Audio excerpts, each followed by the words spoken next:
Spender strategy, upgrade smart after the Revoker Nerf. A lot of Mech Arena players make the same mistake. A weapon gets nerfed, a new meta appears, and suddenly they want to rebuild their entire hangar. For a light spender, that is usually the worst decision.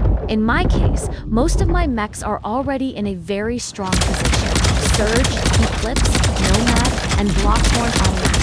Deathwalker only needs one more level. I could also max Lacewing and Outlaw, but here is the real problem. My weapons are not maxed yet. That changes everything. Right now, beam weapons are stronger than Revoker after the nerf. That is true, but as a light spender, I cannot look only at the mech. I also have to look at cost. To switch into beam properly, I would need the right pilot, enough blueprints, and more upgrades to make the build actually strong. And right now, I do not have those resources ready.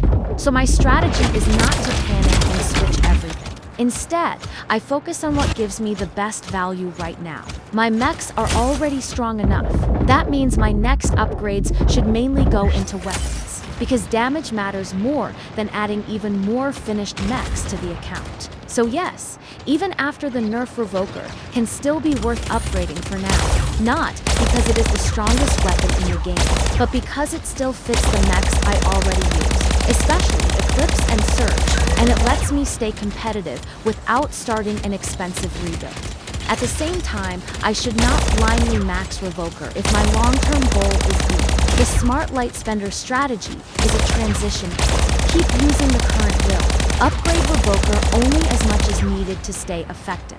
Finish Deathwalker because it only needs one more level. And then save resources until the beam path becomes realistic. That means I wait until I have enough beam blueprints, the correct pilot, and a real chance to build beam properly. As for Lacewing and Outlaw, they are interesting options. But they are not the priority right now, when your weapons are behind.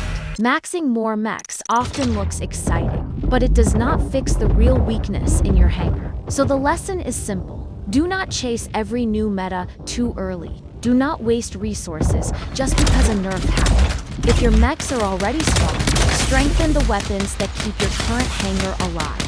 Then prepare carefully for the next transition. And one last tip for light spenders, only buy when the value is really high. Good purchases are large A-coin discounts, strong weapon offers, or legendary pilots that match the weapons you actually use. Avoid random crates and normal shop prices. Spend less, choose carefully, and upgrade smarter. That is how a light spender stays competitive.